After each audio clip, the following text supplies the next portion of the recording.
Buenos días, doctor. Buenos días. ¿Qué tal? Yo soy la doctora Saraí Ojeda. Voy a presentar el tema de tiroiditis el día de hoy. Permítame un segundo.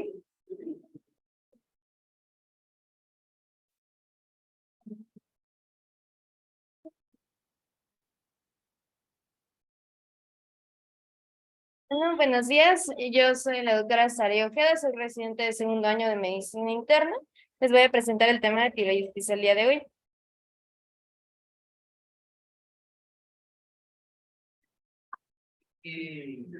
Tienes activado ¿Micrófono? tu micrófono y tu sonido para por si la frontera.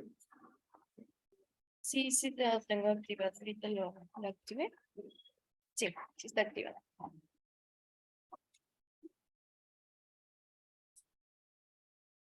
Bueno, a manera de repaso, recordemos que la tiroides pues, es una glándula endocrina que se encarga de múltiples funciones en nuestro cuerpo. Rápidamente, pues recordemos que en el folículo tiroideo es donde se van a sintetizar las hormonas tiroideas que pues van a llevar a cabo las distintas acciones. Entonces, del lado derecho podemos ver que aquí está el torrente sanguíneo. Por el torrente sanguíneo va a llegar lo que es el yodo y el sodio, y van a pasar por medio del importador de sodio-yodo, que va a introducir estos elementos al folículo. Por otro lado, también tenemos el retículo endoplásmico, que el retículo endoplásmico lo que está haciendo es que está secretando la tiroglobulina. En conjunto, pues estos dos elementos pasan, la tiroglobulina va a salir por exocitosis a la luz del folículo y el yodo y el sodio va a salir por medio de la pendrina. Una vez que se encuentran en el coloide, se van a encontrar la tiroglobulina y el yodo va a conllevar una oxidación, luego va a ser una iodinización, una conjugación y una vez que ya está todo esto compuesto, se va a endocitar. Una vez que se endocita, de nuevo a lo que es el folículo, ocurre una proteólisis y aquí se va a separar en lo que es la tiroxina y la triyodotiroxina y va a salir por el canal del MST de nuevo al torrente sanguíneo. Eso nada más en repaso general.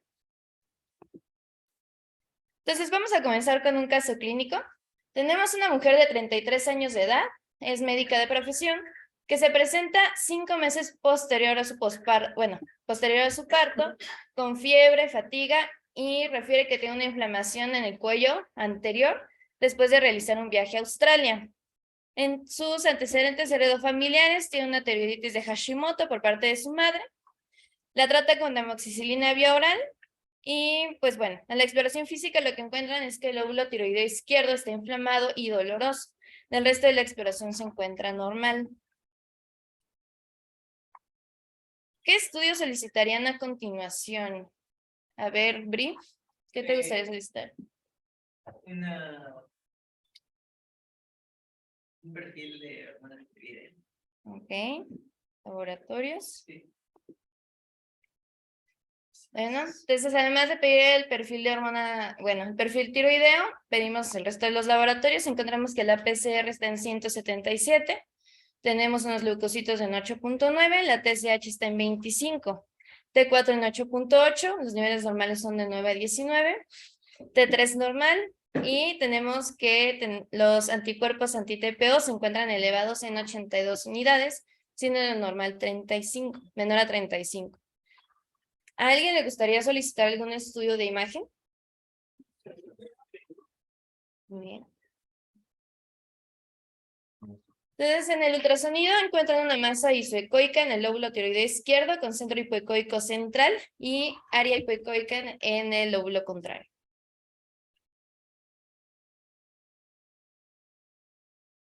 El diagnóstico que hace rápidamente, en ese caso el doctor, es una tiroiditis subaguda, le receta aspirina para el control de la fiebre y el dolor, con lo cual mejora el dolor tiroideo. Al mismo tiempo, pues, le dan una sustitución con levotiroxina. La paciente regresa 7 días después por recurrencia de la inflamación del cuello, el cual se va incrementando y presenta fiebre de bajo grado. En sus laboratorios en ese momento, la PCR está en 14. Bueno, la PCR que inicialmente estaba en 177 bajó a 14 y se volvió a elevar a 209 en 2 días y los leucocitos se elevaron de 8 a 13.4. Le iniciaron prednisona 30 miligramos, pero se suspende por incremento en la inflamación de su cuello posterior a 2 días del tratamiento. Le ingresaron al servicio de urgencias, repitieron el ultrasonido donde se encuentra una colección en el lóbulo izquierdo de la tiroides de 5.9 por 7.5 centímetros. Pues ahorita lo vamos a dejar en continuará. Vamos a hacer una pequeña revisión del caso y vamos a volver posteriormente. Entonces, ¿qué es la tiroiditis?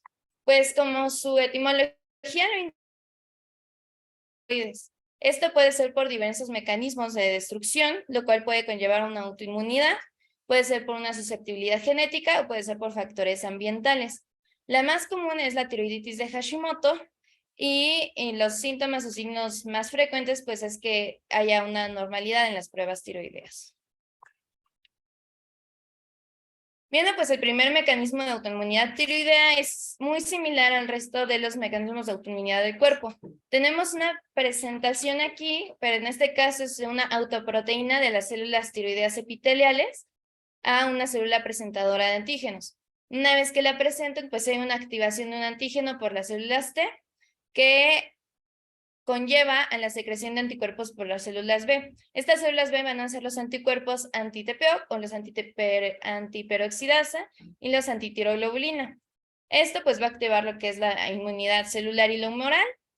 Se ha visto que el gen FAS es un gen muy importante que aparte de toda esta inflamación conlleva apoptosis de las células tiroideas y hay inflamación y destrucción de la glándula.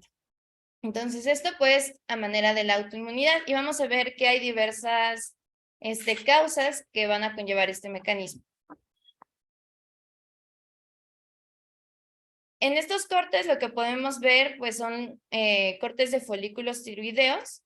Lo que alcanzamos a ver, por ejemplo, en la primera imagen es que hay infiltración de las células en lo que es el folículo y tenemos que están rodeadas por células plasmáticas.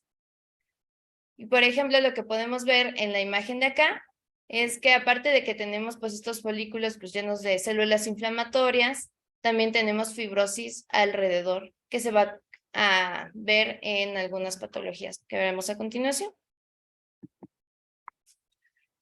También hay que tomar en cuenta que pues hay cierta susceptibilidad genética. Se ha visto que, por ejemplo, pues en sujetos que tienen piel blanca, el HLA-DR4, DR3 y DR5, pues conllevan a que estos pacientes presenten pues tengan mayor probabilidad de presentar tiroiditis. Por ejemplo, en diversas familias que presentan tiroiditis de Hashimoto, tienen el gen de CTLA4. En la tiroiditis subaguda se presenta el HLA-BW35. Y pues bueno, ya en lo que encontramos en factores ambientales, se ha visto que en los fumadores hay un incremento de la predisposición por esta enfermedad debido a los tiocinatos que contiene el cigarro. Pero también se ha visto que hay un factor protector, por ejemplo, en la insuficiencia dietética de yodo. Entonces, principalmente en el cuadro, bueno, en los laboratorios vamos a encontrar dos tipos de presentaciones. Una puede ser la tirotoxicosis o la otra es que podemos encontrarlo con hipotiroidismo. Podemos encontrar las dos al mismo tiempo, entonces una no es excluyente de la otra. Entonces, por ejemplo, la tirotoxicosis se puede encontrar en una tiroiditis esporádica indolora, en una tiroiditis posparto o en una tiroiditis subaguda. Y pues esto va a ser porque una vez que se llevó la destrucción de la glándula, va a haber una liberación de las hormonas tiroideas y pues estas van a ir al torrente sanguíneo, lo cual pues van a incrementar pues tanto laboratorialmente como en los signos y síntomas que va a tener el paciente.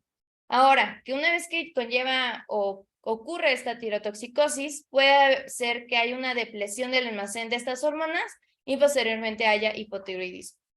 Entonces, lo que nosotros vamos a encontrar es un incremento en la TSH una supresión de la TSH y una elevación de T3 y T4. Entonces podemos ver que en la enfermedad de Graves va a haber una predisposición porque va a haber más T3 que T4 y en otras enfermedades vamos a encontrar más T4 que T3, como lo vamos a ver en la tiroiditis postparto. Aquí, por ejemplo, cuando se trata de tiroiditis por otras causas que no son enfermedad de Graves, los síntomas van a ser similares, pero no van a ser tan graves como en la enfermedad de Graves. En el caso del hipotiroidismo, pues puede ser la tiroiditis de Hashimoto y como les comentaba, un cuadro de tirotoxicosis puede llevar a un cuadro de hipotiroidismo. Aquí va a haber una elevación de la TSH y los niveles de T3 y T4 pueden estar al inicio normales en el caso de que sea subclínico, pero pues conforme vaya avanzando el tiempo y vaya evolucionando, la T4 se va a ver disminuida, la T3 se va a ver disminuida y pues ya vamos a tener lo que son los síntomas del hipotiroidismo.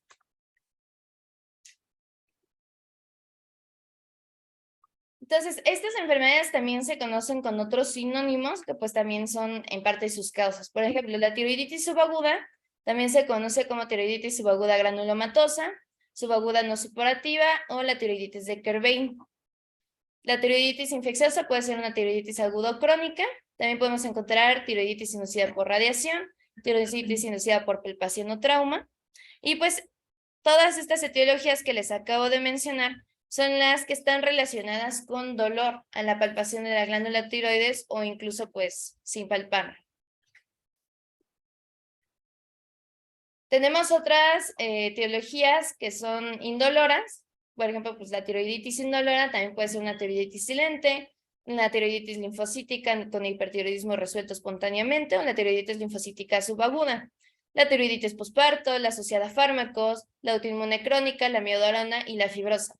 En la fibrosa pues vamos a encontrar que puede ser la tiroiditis de Riedel y la tiroiditis invasiva. Más adelante vamos a ver cómo en el abordaje es muy importante saber desde el inicio si la tiroiditis conlleva dolor o no tiene dolor. Vamos a empezar con el primer tipo de tiroiditis, que es la más común, que es la tiroiditis crónica autoinmune o la tiroiditis de Hashimoto. Entonces, pues en este caso, como ya lo mencionamos, esto es por medio de anticuerpos, anti-TPO, donde el cuerpo se ataca a sí mismo. Va a ser la más común y pues va a llevar una infiltración linfocítica y fibrótica que va a transformar a la glándula tiroides. Ahora, en este caso, pues por ejemplo, se ha visto que hay familias donde si la mamá, la abuelita, la tía tuvieron la tiroiditis de Hashimoto, es muy probable que pues sus descendencias vayan a tener tiroiditis. También se asocia con diabetes tipo 1, síndrome de Turner, enfermedad de Addison o incluso con hepatitis C. En la clínica, lo que nosotros vamos a encontrar es que no en todos los casos, no todos los pacientes presentan bocio, pero si lo llegan a presentar, este es un bocio indoloro.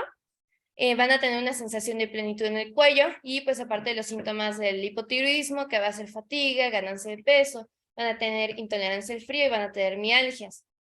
Entonces, pues el diagnóstico se hace tanto por la clínica como por las pruebas de la función tiroidea, donde pues vamos a encontrar un cuadro de hipotiroidismo, ¿no? TSH elevada con T3 y T4 bajas. Y pues aquí, ante la sospecha, sería un punto de buena práctica clínica pedir los anticuerpos, los cuales se encontrarían elevados. Ahora podemos encontrar una forma atrófica, donde en este caso podría haber fibrosis y aparte va a haber hipotiroidismo. Puede llegar a haber tirotoxicosis, pero esto podría ser por estimulación e inhibición de los anticuerpos al mismo tiempo, pero el cuadro más común es que sea con hipotiroidismo. Ahora, no en todos los casos que nosotros encontremos anticuerpos positivos, tenemos que sustituir con levotiroxina. ¿A quién se le ocurre, o por ejemplo, Lalo, en qué casos crees tú que deberíamos de sustituir con levotiroxina?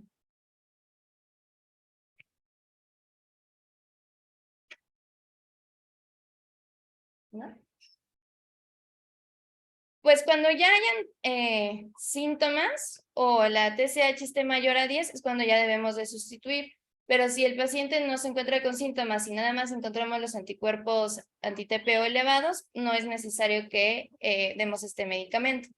Le vamos a dar una dosis de 1.6 microgramos por kilogramo y vamos a hacer incrementos de acuerdo a laboratorios que vamos a pedir cada 10 a 12 semanas. con una meta de TSH de 1 a 3 en aproximadamente 3 meses. No sé si gusta agregar algo aquí, doctora.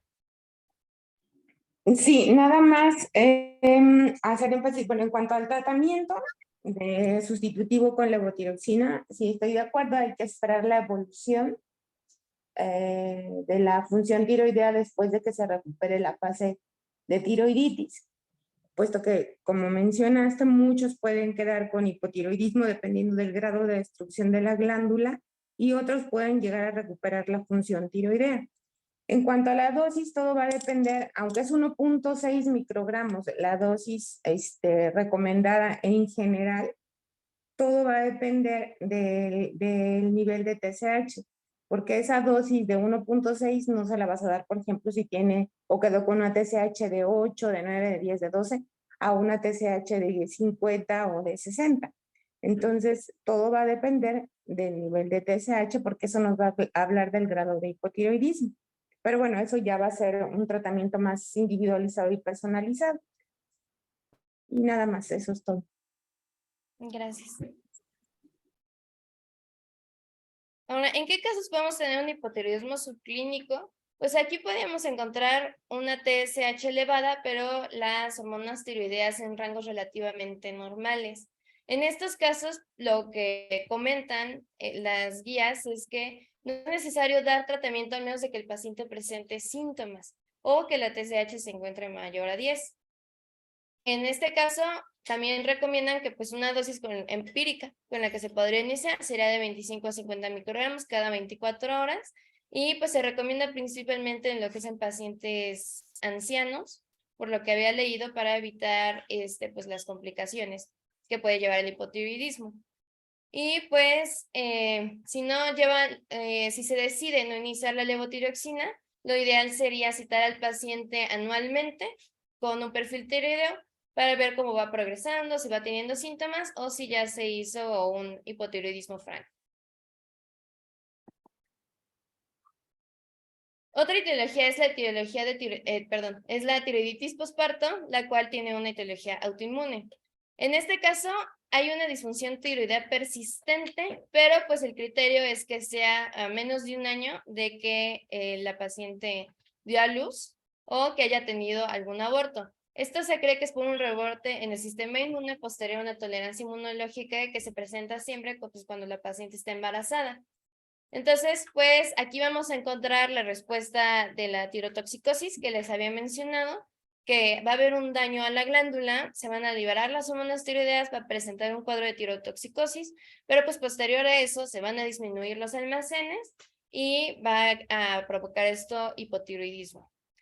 En la clínica, pues vamos a encontrar que la paciente va a tener síntomas similares a la enfermedad de Graves, pero en menor gravedad. Va a tener palpitaciones, irritabilidad, intolerancia al calor y pues, por ejemplo, puede presentarse con tirotoxicosis o puede ser con hipotiroidismo, pueden ser los dos, pero pues el criterio es que sea menor a un año. El diagnóstico, bueno, nada más añadiendo a la clínica, aquí cómo lo podemos diferenciar de la enfermedad de Graves, es que, por ejemplo, en la enfermedad de Graves comúnmente presenta lo que es exoftalmos y también el murmullo, la auscultación de la glándula tiroides por un incremento de los vasos sanguíneos, que esto no se vería en lo que es la tiroiditis postparto. En el diagnóstico, pues igual vamos a pedir nuestro perfil tiroideo, vamos a ver ya sea el cuadro de tirotoxicosis o de hipotiroidismo, pueden estar los anticuerpos anti-TPO elevados y pues con el yodo 123 vamos a ver que hay una baja absorción radioactiva cuando está en una fase hipertiroidea. Ahora, es importante saber que la mayoría de los pacientes se recuperan en 18 meses, pero un 25% de estas pacientes que tengan tiroiditis posparto van a tener recurrencia en sus embarazos. Entonces, tenemos que monitorear bien a la paciente para saber cuál caso va a ser pues la paciente que se nos presenta para saber si necesitamos continuar con sustitución de levotiroxina. Para los síntomas de la tirotoxicosis funcionan muy bien los betabloqueadores, una dosis de 10 a 20 miligramos cada 6 horas, de 1 a 3 meses. Y pues la levotiroxina se recomienda cuando la TSH esté mayor a 10 o que sea de 4 a 10, pero con síntomas como ya se había mencionado previamente, con una dosis de 50 microgramos kilo día. La meta, aquí a la que vamos a aspirar, no es de 1 a 3, como habíamos visto con la tiroiditis de Hashimoto. Va a ser de 1 a 2.5 por 12 meses.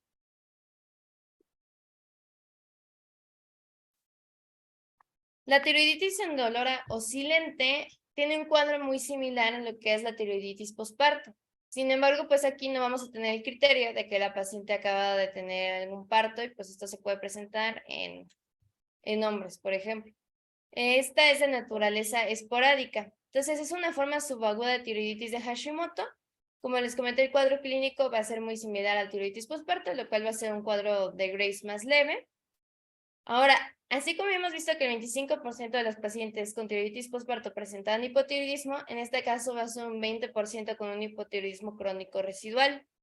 Vamos a encontrar que van a tener bocios pequeños, indoloros, firmes, y pues en el ultrasonido va a ser difuso en el 50% de los pacientes. Aquí, por ejemplo, también podemos encontrar los anticuerpos anti-TPO. Entonces, pues previamente, si nosotros creíamos que los anticuerpos anti-TPO eran exclusivos de la tiroiditis de Hashimoto, pues podemos observar que se encuentra también en otras patologías. Cuando nosotros damos yodo 123 en una tiroiditis indolora, lo que vamos a encontrar es que va a haber una concentración baja o nula al momento del diagnóstico, lo cual esto también nos puede ayudar a hacer nuestro diagnóstico diferencial. Y el tratamiento pues va a ser igual con levotiroxina y con beta bloqueadores en caso de que tengamos síntomas de tirotoxicosis.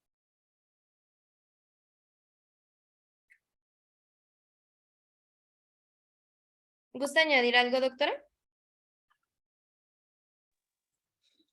No, pues básicamente el cuadro de tiroiditis es muy similar en todos los tipos de tiroiditis, o sea, prácticamente es el mismo. La mayoría pueden cursar con un cuadro de tirotoxicosis transitoria por la destrucción y después, dependiendo del grado de lesión tiroidea o de pérdida de células tiroideas, pueden o no evolucionar a hipotiroidismo en diferentes proporciones, como lo mencionaste, pero es básicamente muy similar el cuadro clínico, el diagnóstico y el tratamiento.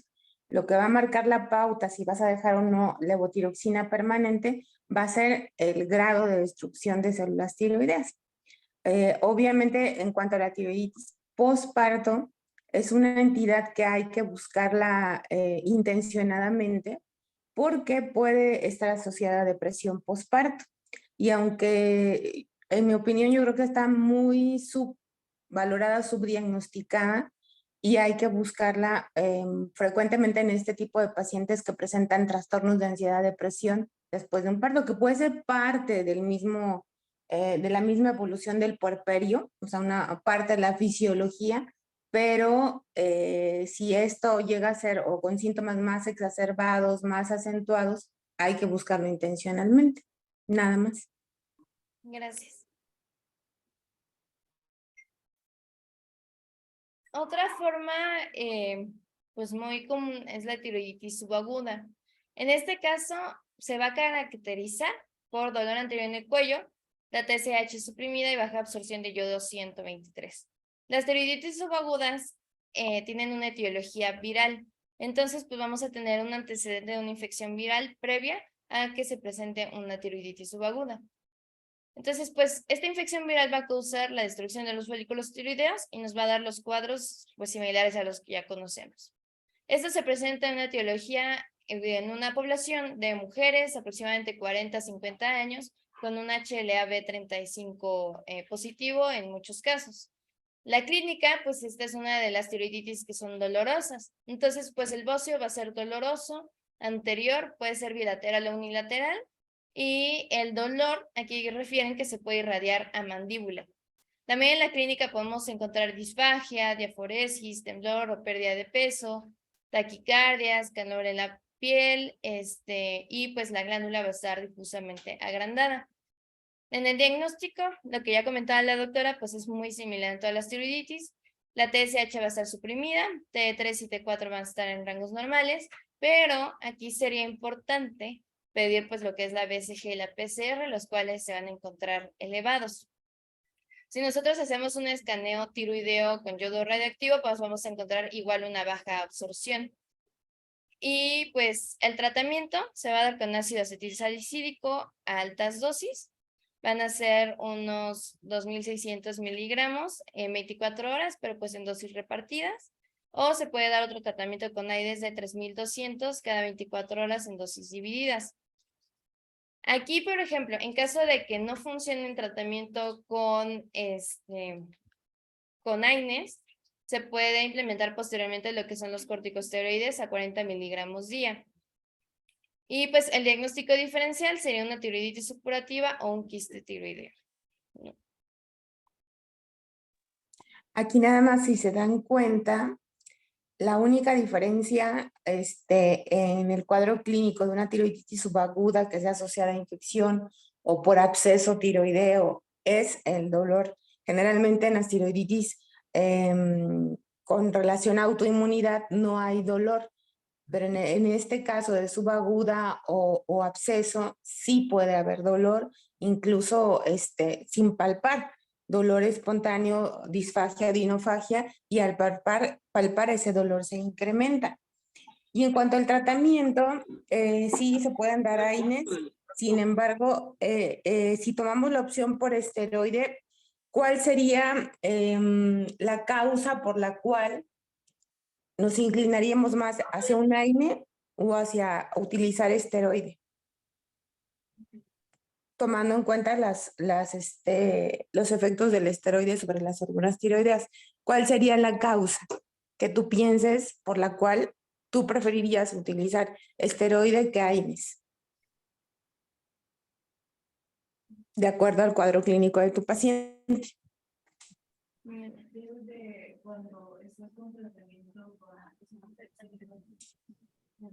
Permítanos, doctora, aquí. Buenos días, doctora. Bueno, si mal no recuerdo, cuando se está con tratamiento con ácido salicílico a dosis altas y antiinflamatorios no esteroideos, debemos de valorar la respuesta, o sea, siendo estrictos, entre el cuarto y quinto día. Y si el dolor entre el cuarto y quinto día es que, bueno, había leído que se podía plantear la posibilidad de utilizar glucocorticoide a dosis altas. Sí, estoy de acuerdo, pero ¿qué es lo que te inclinaría a decir? Voy a utilizar mejor esteroides en lugar de AINES. ¿En qué fase del cuadro clínico? En la fase aguda, el paciente está con una agudización, o sea, si tenemos síntomas. ¿Cómo? Si tiene una agudización de síntomas. Sí, pero ¿en qué fase del cuadro? En la fase tirotóxica.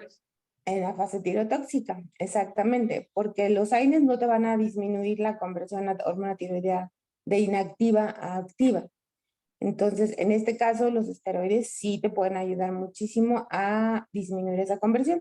Por ejemplo, en el cuadro clínico de tu paciente, me parece que no hubo cuadro de tirotoxicosis inicial. En esa paciente, si el utilizar AINES como primera elección, pues no hay duda. Pero si tu paciente está muy tirotóxica, ahí sí convendría utilizar esteroide. Incluso entre 40 y 50 miligramos de prednisona inicial para disminuir esos síntomas de tirotoxicosis. Sería el único caso. Gracias. ¿Tengan alguna duda al respecto? No, doctora. Gracias.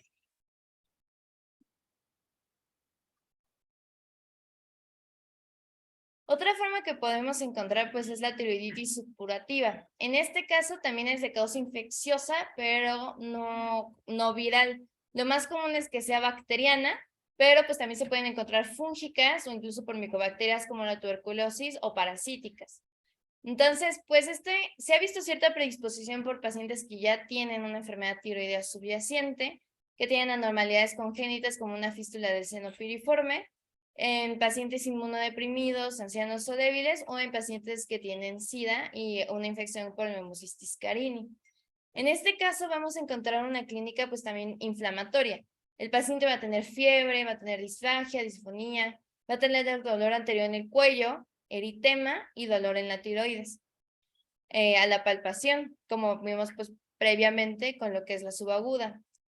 Entonces, en este caso, pues va a tener una infección bacteriana de vías respiratorias previamente en el caso de la tiroiditis subaguda, pues era una infección viral la que se presentaba.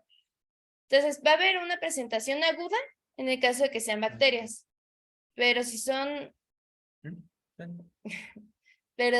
hongos o son micobacterias, la presentación va a ser más crónica e insidiosa. Entonces, pues también tenemos que ser un poco, tener precaución en cómo se puede presentar este cuadro. El diagnóstico, pues es igual con las pruebas de función tiroidea. Podemos tener tanto tirotoxicosis, hipertiroidismo, hipo o eutiroidismo, pero pues aquí vamos a encontrar los leucocitos, la BCG, la PCR elevados, ¿no? Los reactantes de fase aguda.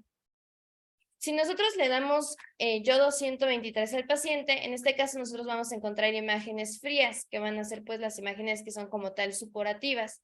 Entonces, pues el gold standard va a ser una aspiración con aguja fina para que nosotros lo podamos distinguir y se haga una tinción de Gram y un cultivo. También para que en este caso pues se pueda dirigir la terapia de antibióticos. Y pues el tratamiento nos va a guiar a lo que es el drenaje y a dar el antibiótico de acuerdo a lo que es la etiología como tal. Más adelante pues les voy a llevar cómo se hace este abordaje. Y pues entre las tiroiditis fibrosas encontramos la tiroiditis de Riedel, donde vamos a encontrar que hay una manifestación fibrótica sistémica y pues esta fibrosis va a ser progresiva, lo cual pues va a afectar y va a destruir a la glándula tiroides, pero no solamente eso, también va a afectar a los tejidos adyacentes y pues aquí también vamos a encontrar su clínica. La prevalencia pues es muy baja, es muy rara, es de 0.05% y pues lo que yo encontré hasta ahorita pues no se conoce lo que es la etiología. En la clínica, pues vamos a encontrar que el bocio es duro, va a ser indoloro, inmóvil, pero también va a tener síntomas compresivos a lo que es la tráquea o a lo que es el esófago. Y como habíamos mencionado de que esta fibrosis se extiende a otros tejidos, va a haber hipoparatiroidismo. En el diagnóstico, pues vamos a encontrar que podemos encontrar tiroidismo en los pacientes y posteriormente van a presentar hipotiroidismo. El diagnóstico definitivo va a ser por biopsia tiroidea. Y el tratamiento aquí es con tiroidectomía.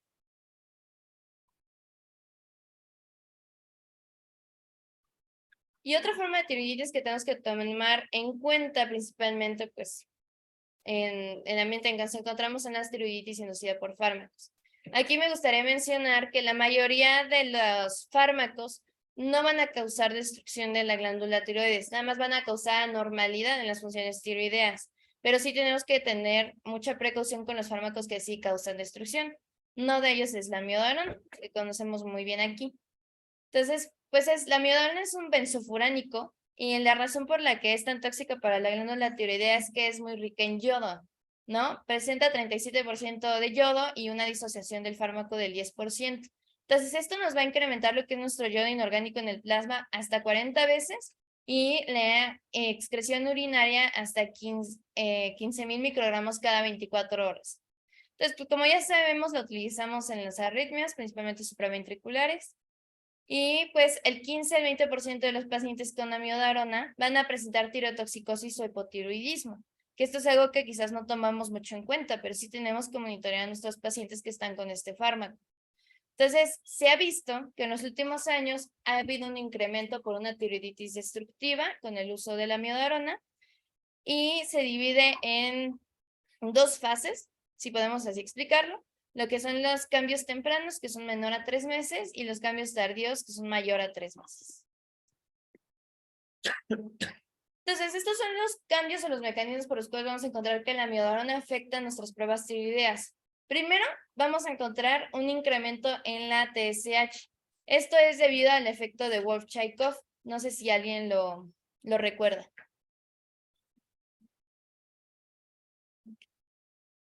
Bueno, el efecto de Wolff-Chaikoff es un efecto de protección de la glándula tiroidea.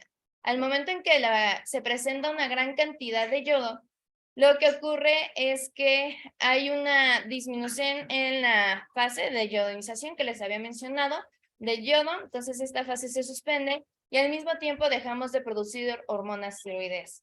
Entonces, pues por eso nosotros podemos encontrar que si las hormonas tiroideas disminuyen, la TSH se va a ver incrementada. También vemos que hay una inhibición de la actividad pituitaria de D2, y una inhibición de la unión de T3 a su receptor pituitario. Recordemos que D1 se encarga de la desionización de T4 a T3. Entonces, pues bueno, esta es la razón por la que vamos a encontrar una TSH incrementada. Esto en una terapia de corto plazo menor a 3 meses. Después lo que ocurre es que la glándula tiroidea se escapa de ese efecto de Wolff-Chaikoff y compensa. Entonces va a haber un incremento en la T4, que esta se va a ver incrementada. Pero como la amiodarona sigue bloqueando la actividad de la D1, entonces no podemos convertir la T4 a T3. Y por eso la T3 se va a ver disminuida y vamos a seguir teniendo una T4 aumentada. Y este es el mismo caso por lo cual la T3 reversa pues tiene mayor actividad. Entonces, a largo plazo, vamos a encontrar que hay una compensación, el sistema se adapta y la TSH llega a niveles normales.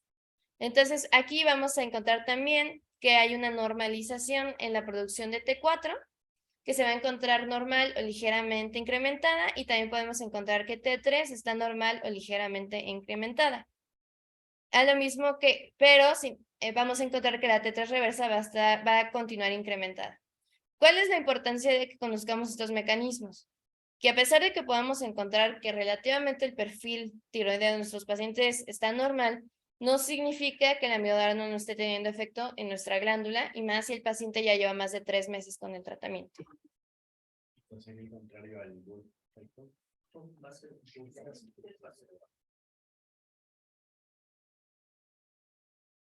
Entonces, la amiodarona presenta 3 cuadros diferentes en la que puede afectar la glándula tiroidea. Una es la tirotoxicosis tipo 1, que pues el mecanismo es que va a haber un exceso de yodo. Esto va a ser común en las áreas deficientes de yodo, y pues va a haber una síntesis excesiva de la hormona tiroidea. Esto es principalmente, los tipo 1 son en menos de 3 meses de haber iniciado el tratamiento. Entonces aquí vamos a encontrar que los anticuerpos usualmente van a estar presentes. Vamos a encontrar un cuadro de tirotoxicosis. El yodo radiactivo va a estar bajo o bajamente detectado en áreas insuficientes de yodo, y en áreas que tienen yodo normal va a estar incrementado. Si nosotros hacemos un ultrasonido Doppler, vamos a encontrar que hay hipervascularidad, y pues el tratamiento aquí sería con fármacos antitiroideos. Y lo que podemos añadir es perclorato de potasio, en caso de que el paciente necesite tiroidectomía para mejorar lo que va a ser la evolución del pronóstico. En el caso de que se presente tirotoxicosis tipo 2, esto va a ser porque debido a la destrucción de la glándula, pues se liberan las hormonas, que es el mecanismo que ya hemos repasado anteriormente. Esto se da cuando ya llevas mucho tiempo de usar amiodarona, no vamos a encontrar los anticuerpos usualmente, también va a presentar un cuadro de tirotoxicosis. El yodo radiactivo se va a detectar bajo, o sea, en menos del 5%, y aquí la diferencia en el ultrasonido es que va a haber una reducción en el flujo sanguíneo, no va a haber tanta hipervascularidad. Aquí en nuestro tratamiento pues sería orientado a los corticosteroides y al ácido iopanoico. Y pues ya el último cuadro que se presenta en el 20% es el hipotiroidismo, que esto pues se da por exceso de yodo y se da como una compensación. Los anticuerpos usualmente están presentes, la función tiroidea es en hipotiroidismo, está el yodo radiactivo, va a presentarse bajo en áreas que tienen suficiente yodo, y en el ultrasonido lo podemos encontrar variable y el tratamiento sería levotiroxina. En este caso podríamos llegar tal vez a confundirlo con una tiroiditis de Hashimoto, pero pues sí tenemos que tomar en cuenta si el paciente está o no con algún fármaco que le pueda provocar. Ahora, si nosotros tenemos a un paciente que tiene amiodarona y a la vez presenta hipotiroidismo en sus laboratorios, ¿es necesario que nosotros retiremos la amiodarona? Pues, como de todo va a depender del cuadro clínico, ¿no? Tenemos que ver el beneficio, si el paciente en realidad sí se le puede retirar el fármaco o si en realidad tiene mayor beneficio que permanezca con esto. Entonces, vamos a ver, si el hipotiroidismo se presenta con una tiroiditis autoinmune crónica, lo que podemos hacer es nada más darle sustitución con levotiroxina y no tenemos ningún problema, puede continuar con el fármaco. Si presenta una glándula de tiroides normal, ¿la amiodarona se puede retirar? Pues bueno, si podemos retirar la amiodarona, entonces pues podemos retirar la amiodarona por 1 o 2 meses, que el paciente se recupere y lo volvemos a evaluar. Si está eutiroidea, podemos dar nada más seguimiento. Sin embargo, si el paciente se presenta continuamente con hipotiroidismo, pues podemos darle sustitución con levotiroxina. Si de verdad no podemos retirar el fármaco de la amiodarona, pues continuamos con el reemplazo de levotiroxina. Y esto va a ser especialmente importante en los adultos mayores, donde los efectos cardiovasculares del hipotiroidismo pues pueden ser más graves.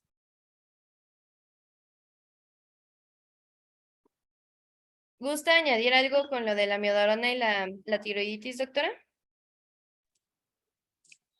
Pues nada, es muy común la tiroiditis y el hipotiroidismo secundario a amiodarona y la mayoría de los pacientes lo indicado, valorando riesgo-beneficio, es no suspender la amiodarona.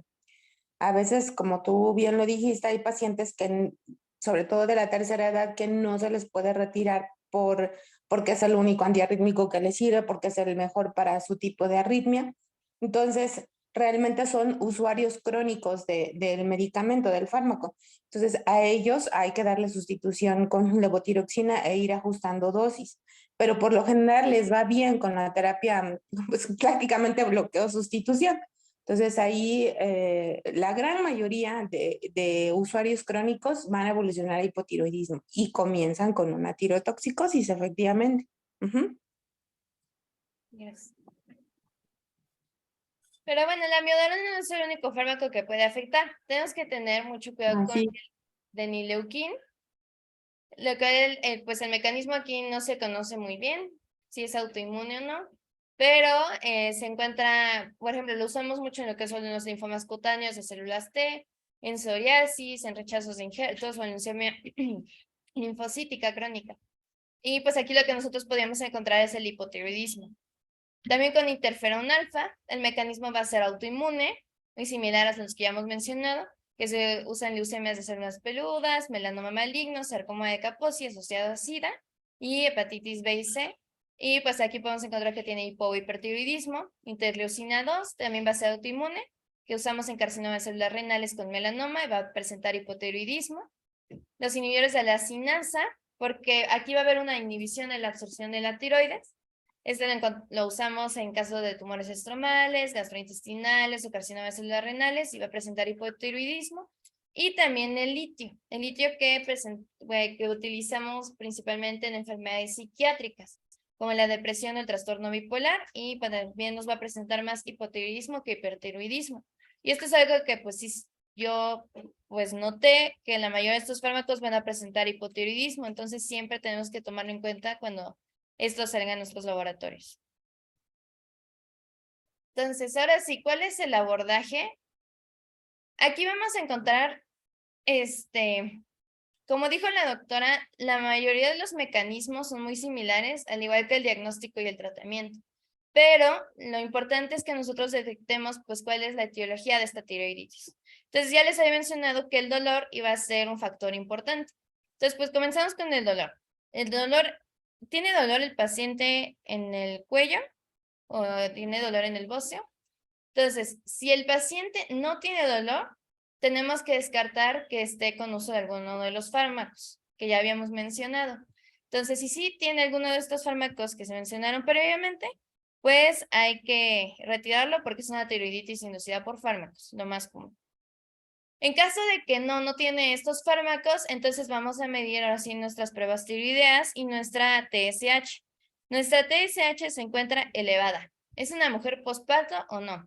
Si es posparto, pues entonces pues puede ser una tiroiditis de Hashimoto, un hipotiroidismo posparto. Si no, pues puede ser una tiroiditis de Hashimoto nada más.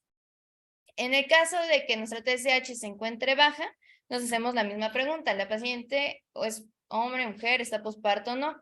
Si sí está posparto, pues podemos hacer un escaneo con yodo radioactivo.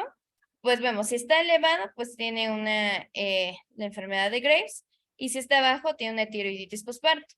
Y en el caso de que no esté posparto, entonces, en este caso, si está bajo, vamos a encontrar que puede ser una tiroiditis silente o subaguda, y si está alto, pues es una enfermedad de Graves. Ahora, si nos vamos al inicio del algoritmo y el paciente sí tenía dolor, este es un poquito más corto y más sencillo. ¿Tiene una apariencia tóxica? Sí, pues lo más probable es que sea una infecciosa o una supurativa. No. ¿Tiene antecedente de radiación o trauma? Sí, lo más probable es que esa sea la etiología. ¿No? Entonces medimos los niveles de TSH. ¿La TSH está elevada? No. Entonces puede tener una hemorragia tiroidea. Y si sí, entonces puede tener una tiroiditis subaguda. En este cuadrito les resumí como todas las tiroiditis y sus características, que son lo que nosotros ya vimos previamente. Básicamente lo podrías como cortar, ¿no? Todo el algoritmo. Si tiene dolor, infección. Si no tiene dolor, menos de un año, un embarazo, no puede usar posparto. Más de un año, considerar Hashimoto o un procedimiento. Así es. Todos los demás estudios ya básicamente no compiten, no son competentes en nuestra área. Bueno, también las subagudas, las dos son agudas o subagudas, pero principalmente ante el cuadro tóxico, sospechas que sea un origen bacteriano. Ya y lo demás, la de Riedel, la vez es muy rara, y pues ya se bajo estudio de ignorancia. También hay unas tiroiditis subagudas que se escuchan de tiroides, como mencionaba así, es más frecuente que se presente en el sexo femenino, aunque en cuanto a la incidencia de edad, se equipara más o menos entre los 40 y 50 años, tanto en hombres como en mujeres. También está escrito que en teoría esto se presenta más en las épocas de verano y en las épocas de otoño, causa de curiosidad, porque más.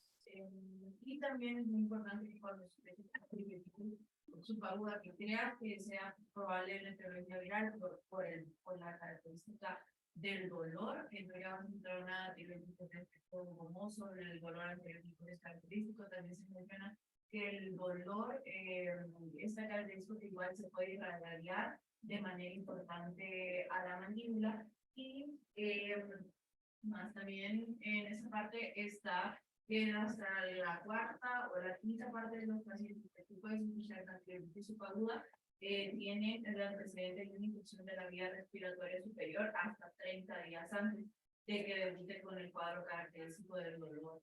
En la tiroides también cuando te presentas ante un cuadro de tiroiditis subaguda, menciona que debes de también, bueno, el ultrasonógicamente te va a dar la diferenciación si se puede tratar o no de un quiste tiroideo, o incluso que ese quiste tiroideo se haya roto y haya una hemorragia que también te puede estar simulando el mismo tipo de dolor y el mismo cuadro de infección tiroideo. Muy bien.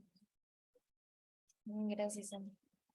Y en cuanto, creo, no sé si está ahí también, en cuanto a la tiroiditis de Hashimoto, ya lo mencionaste, que pues en realidad puedes encontrar los pacientes en dos fases, en un estadio temprano y lo puedes encontrar en un estadio tardío. En el estadio temprano, si mal no recuerdo, el paciente se presenta pues con esa consistencia gomosa, que es la característica de la tiroides en ese momento, y puede estar dolorosa o incluso no tan dolorosa. Y aparte, como la afección en la que te encuentras al paciente, creo que la operación va dependiendo del grado de disfunción tiroidea en ese momento. Y generalmente cuando el paciente puede encontrar ya un estadio tardío incluso, la tiroides puede estar de tamaño normal, no puede estar aumentada porque ya una vez ahí, como de la primera fase de disfunción tiroidea, después la glándula se va volviendo muy atrófica. Entonces, al momento de que la glándula se va a volver atrófica, es que ya el paciente puede casi estar asintomático o ya puede comenzar en algunos casos a debutar con hipotiroidismo, pero o sea, sí depende mucho, según tengo entendido, el diagnóstico de la tiroiditis de Hashimoto del estado en el que encuentra el paciente.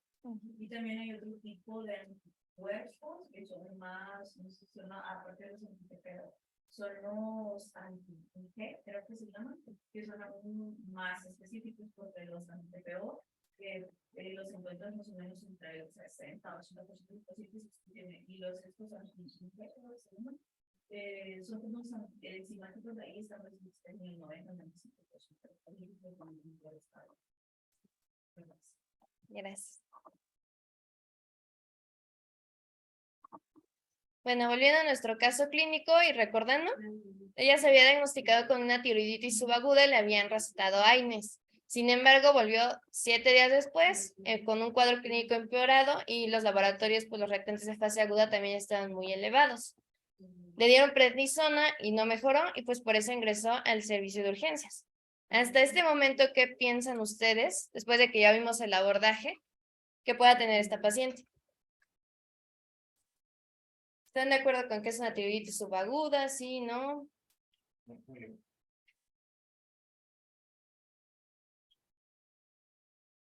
Fiebre, dolor, inflamación en el cuello y tiene un aumento de volumen. Así es. ¿Sí?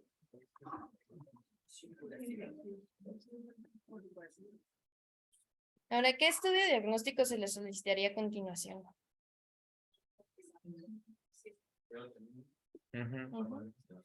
En este caso sería una aspiración porque hemos visto que tenía algunas masas hipoecoicas.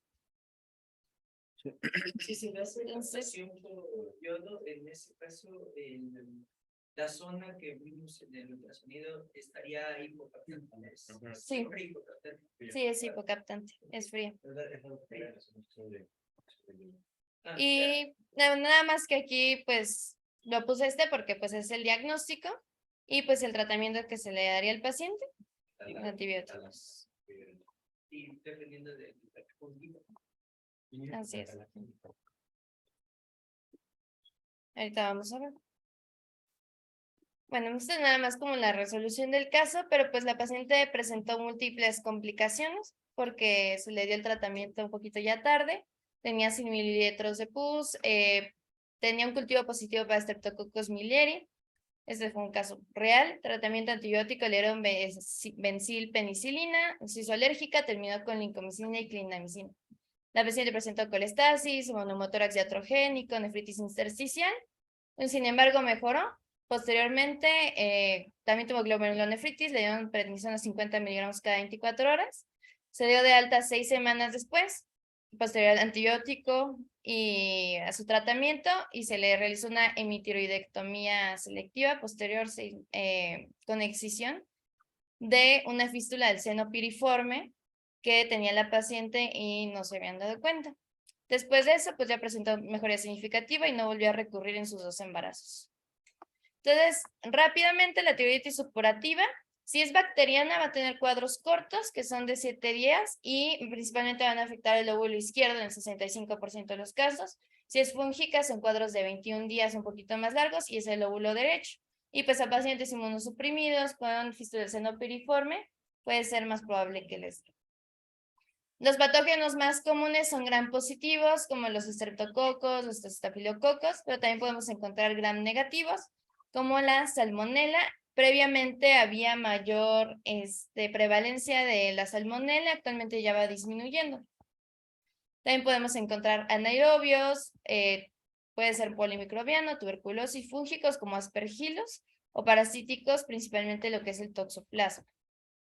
Y pues aquí el abordaje depende, pues si el paciente está estable. Si está inestable, pues nosotros tenemos que manejar primero lo que es la sepsis y considerar una cirugía con antibióticos de amplio espectro o antifúngicos, dependiendo cuál sea pues la etiología. Y si está estable el paciente, hay que ver si es inmunocompetente. Si es inmunocompetente, solo con antibióticos de amplio espectro. Y nos podemos apoyar con ultrasonido o con un ataque de cuello, con contraste. Si es un paciente que no tiene bien su sistema inmune, tenemos que poner antifúngicos al mismo tiempo que ponemos antibióticos de amplio espectro. Nos podemos apoyar con los mismos métodos diagnósticos, pero siempre es importante buscar la causa y que en estos casos se haga el cultivo para hacer un correcto diagnóstico. Y pues ya sería todo. ¿Alguna duda? Nada más un comentario ahí pequeñito. En cuanto a los anticuerpos, sí son muy útiles, sobre todo en los casos que estamos sospechando autoinmunidad. Y saber, a veces puede estar asociada a la autoinmunidad con que también está tomando algún fármaco tirotóxico.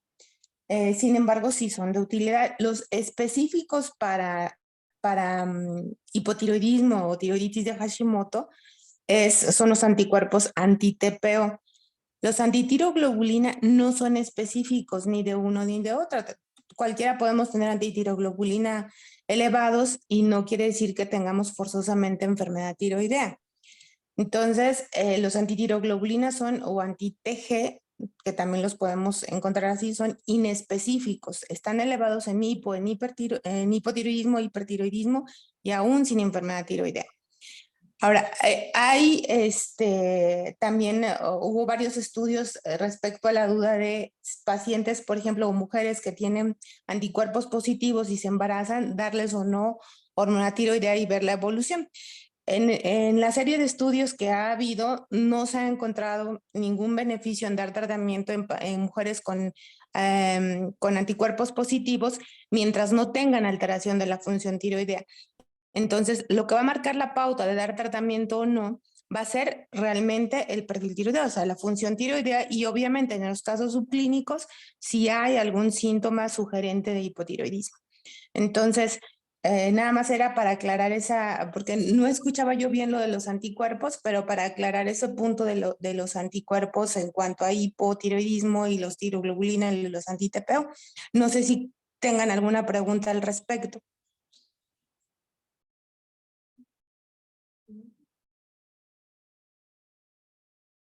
Creo que no, doctora.